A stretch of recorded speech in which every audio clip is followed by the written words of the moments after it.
part 4 of the Transit custom build.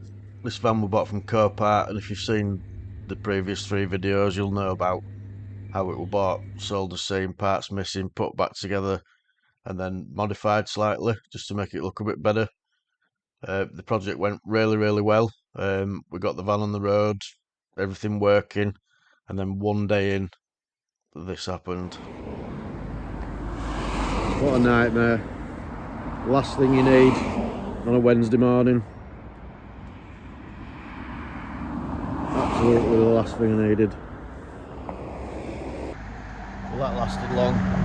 We're near York on the way to site, and power of the van completely went, and smoke coming out of the back of it. I've never seen anything like it. Like thick fog, all the cars around me slowing down, flashing the lights. Not good. We're waiting for RAC at the moment, so we'll have to get it back and see what's up with it. It's big plumes of white smoke, and it kind of smells like engine coolant.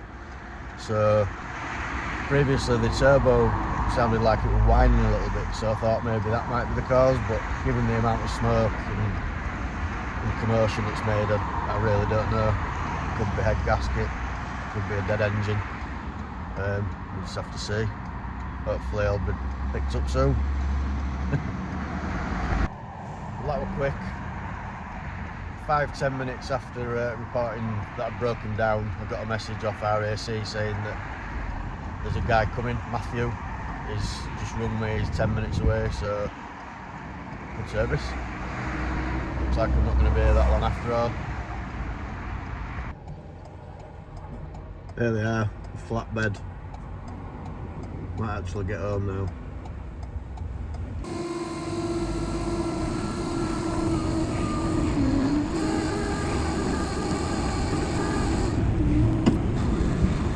So as you can probably tell, I'm more than a little bit annoyed about this. But once we've got it back on the flatbed, you can see here all the oil pouring out of the exhaust, which is kind of a bit of a giveaway for it being the turbo that's gone. The oil seal's completely let go in the turbo, and obviously all the oil then just pours straight out of the exhaust.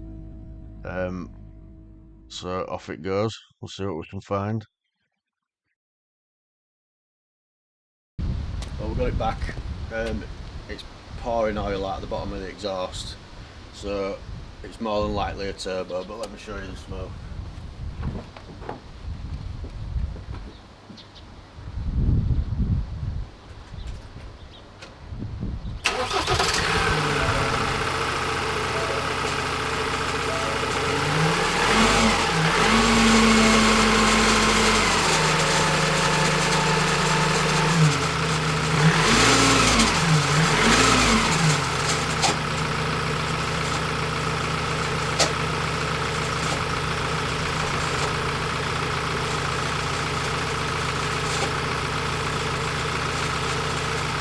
You can hear the bearings on the turbo going.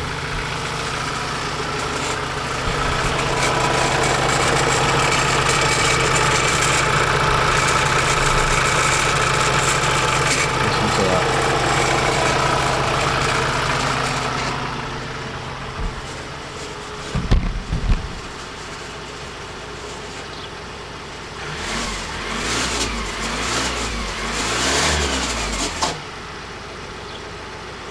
Now by this point I'm 99% sure it's definitely the turbo that's gone. It's the input shaft that's knackered.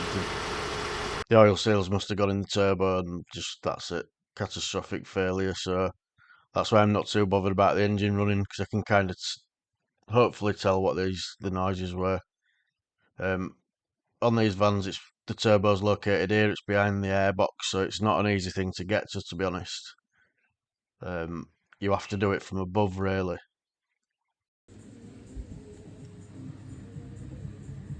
So there's quite a lot you have to remove to get near the turbo. You have to take all the airbox off.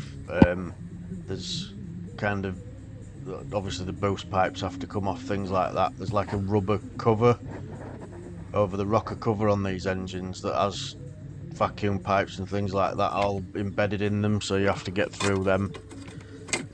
before you can get near the turbo and get it all off. It's not an easy thing to do. And this heat shield on the turbo, what a nightmare that is. It's got one bolt that's kind of right round the back underneath it. You have to get your arm right round there and just do it by feel. As well as quite a lot of things on this actually, especially the turbo oil feed being completely underneath it.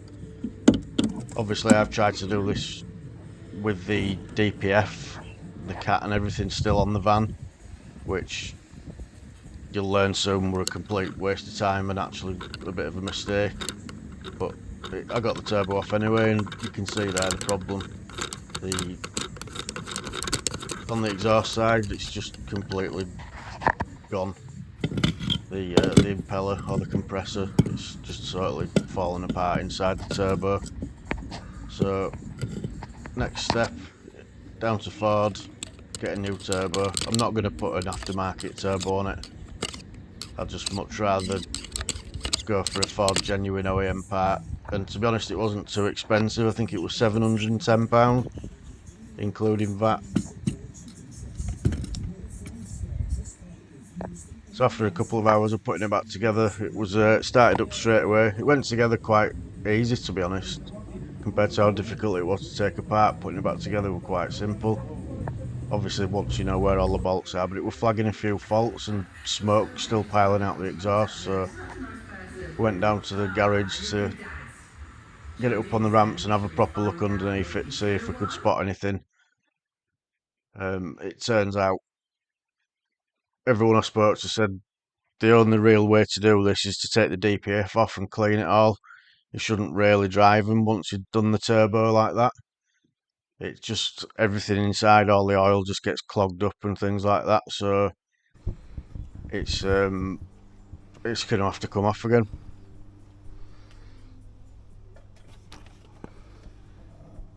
So here we are back in bits again. Obviously the turbo doesn't have to come off, but when I actually fit the turbo, one thing I didn't want to do, because it was such a pig, would take the DPF off. So I managed to do the turbo without taking the DPF off, just to find that in actual fact I had to take the DPF off anyway. So this time I've taken the DPF off without the turbo coming off. As you can see, you have to take off the full exhaust system, the heat shield that goes under the exhaust system. Up there's the AdBlue injector, which is an absolute swine because it's right above the DPF, and again you can just get one hand to it, and it's got this stupid little clip on it. There's the Honda that I was planning on doing a bit of work on, but this van being the way it's been just seems to want all my time. Here's the DPF though. What we're going to do is I've used some rubber gloves just to seal all the outlets for the sensors and things like that, and then basically I've bought off Amazon some DPF cleaner that you fill the DPF up and leave it overnight. So I don't know if this is going to work, but it's worth a try because the DPFs for these vans are about £1,200 and I'm just not willing to spend that. So we'll run this through it overnight and just see what happens, see what comes out of it. And in the meantime, there's a lot of sensors dangling about from the DPF. I've taken a lot of them out, the heat sensors, the lambda probes, things like that, and the actual AdBlue system injector itself. So they're all going to get a thorough clean as well before the thing goes back together.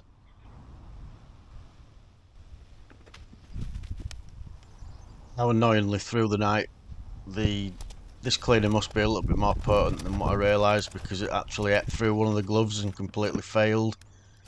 So I do happen to know that it were in at least 3 or 4 hours, because I did check it before I went to bed. But this is the morning. All the cleaners pretty much leaked out of it, so basically what it says to do is just to thoroughly wash the DPF out and then give it a bit of time to dry. So what I'm doing here is just rinsing and rinsing and rinsing one way and another way. Then I've left it out in the sun all day so it's dried internally, and then it goes back on the van. which, same as the turbo, once you've taken something off, it's a little bit easier to put back on, I think, because then you know how it comes off, where everything goes. So the first time I drove it, it was driving great, it's just showing faults still. So what I've done is I'm getting a friend round from Torque Titan Mapping to actually come round, have a look at the problems, clear the fault codes, and actually install a better engine map on the van.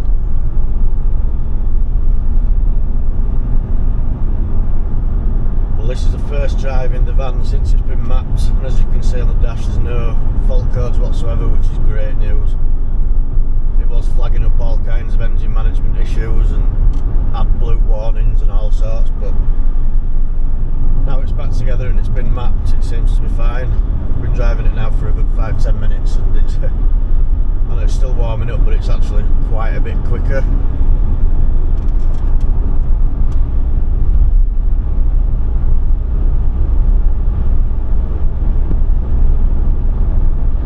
The map that got put on it actually took it from, I think, 129 horsepower to 194, and about another 100 newton meters of torque or pound foot, I'm not sure which, but it's quite a noticeable difference.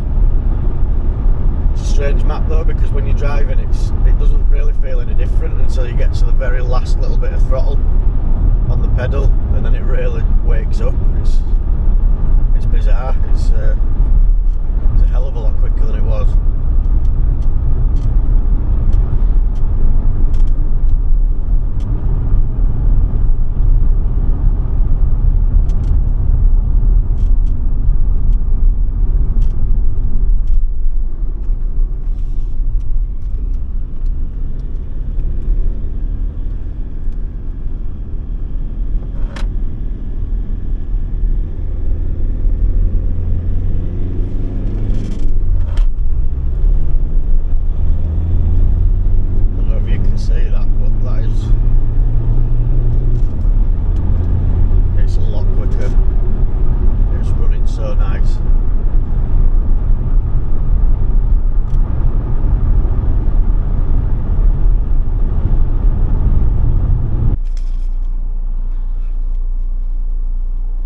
It's a van and this is irrelevant, but something I do want to say, I can't actually seem to find the stats on these vans. They're not 60 times, but I'm going to see what this will do. I'm not going to absolutely kick its ass, because why would you, but just out of interest, just to see roughly how quickly it'll pick up. I'll get it on the Draggy app.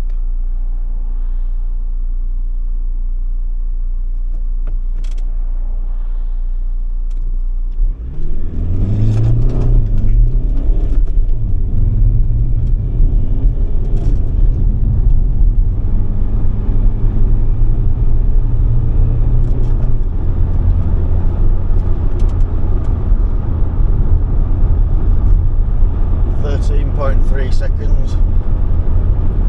That was actually uphill a bit as well, and I was revving it out a little bit too much. I could probably do a lot better than that, to be fair, but I'm not gonna. It's just tempting fate. We'll be nice to it from now on. Now it's got a new turbo and it's all just been put back together. But overall, yeah, get these vans mapped, because it makes them, it completely turns them into a different van. It's weird how quick it goes on that last little bit of throttle pedal. I don't know why they don't come like this from Ford, I really don't. They seem to be so underpowered, but yeah, this is the fix. Get it mapped.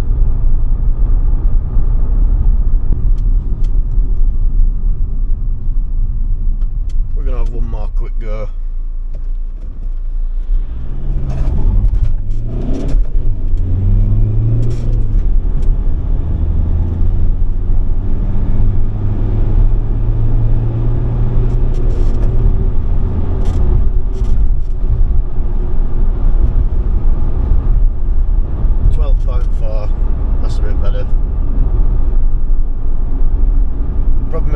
Torque if you go too high in the revs, so it's knowing exactly when to change to get the best acceleration out of it, because if you change gear too low you run into a bit of turbo lag in the next gear, but if you go too high your torque runs off, run out of power. So